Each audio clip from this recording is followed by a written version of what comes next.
From the streets of Compton to selling out stadiums and winning Grammys, Kendrick Lamar has become one of the most critically and commercially successful rappers of all time. And he's done it with one of the darkest mainstream discographies in rap. My name is Brendan Varan, and this is the Booth Review.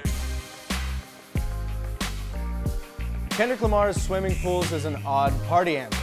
There's an encouragement to drink more when the hook plays, and at thousands of clubs and house parties over the years, the words pour up, drank, have been shouted while shots are down. Ironically, the song isn't about drinking more, but rather the consequences that come with drinking too much. So how does an anti-drinking song turn into a drinking anthem? Simple.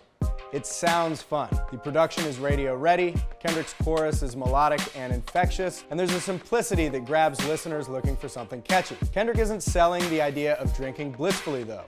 Look deeper, and Swimming Pools is a song about the realities of peer pressure, the internal conflict of drinking, and the negatives of going past your tolerance. In fact, Punch, the president of Kendrick's label TDE, has addressed the record's deceptive qualities and how a deeper message lies underneath the surface of a good time. Swimming Pools snuck meaning into clubs and across radio, which speaks to Kendrick's artistic approach.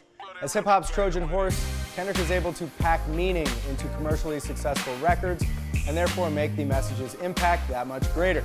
Bitch Don't Kill My Vibe is another example, a song in which Kendrick confesses his sins and begs forgiveness from the Lord. Not quite what you'd expect from a song that became a mainstay at parties and a top 40 hit. Damn, released in 2017, was Kendrick's most commercially successful and accessible album to date. Weaved between the hilarious Humble, the catchy Loyalty, and the addictive Love, all huge hits, was a sense of existential dread, a famous man who isn't being prayed for, a world on the verge of being torched in hellfire, and prophecy curses on American soil. Likewise, Mad City from Kendrick's classic debut inspires mosh pits every time a DJ presses play at a show. Kids react to Kendrick seeing bodies on top of bodies as if the needle just dropped on Knuck If You Buck, but take out the beat and the flow and speak the words into a news camera, and the thrill would be replaced by chills. Untitled Unmastered begins with the brutal scenes of the rapture.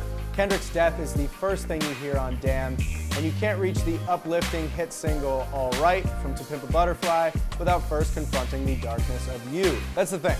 Kendrick's albums aren't filled with light.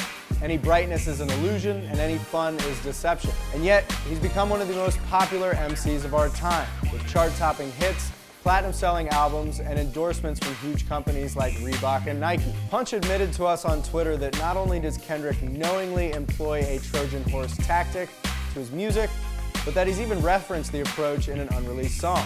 Kendrick can still let loose on trap records, and he can still declare his rap supremacy, but those are on other people's records. His own albums are for delivering important messages and relaying life experiences to those who need them. Kendrick Lamar's albums are for saving the world. What do you think? Has any other rapper ever married delivering messages and delivering hits as well as Kendrick Lamar? Let us know what you think in the comments below. My name is Brendan Varan, and this is the Booth Review. What up, squad? I hope you enjoyed the video. If you did, you can hit the subscribe button. You can also follow us on Twitter and Instagram by clicking the links below. Until next time, thanks for watching All Def Music.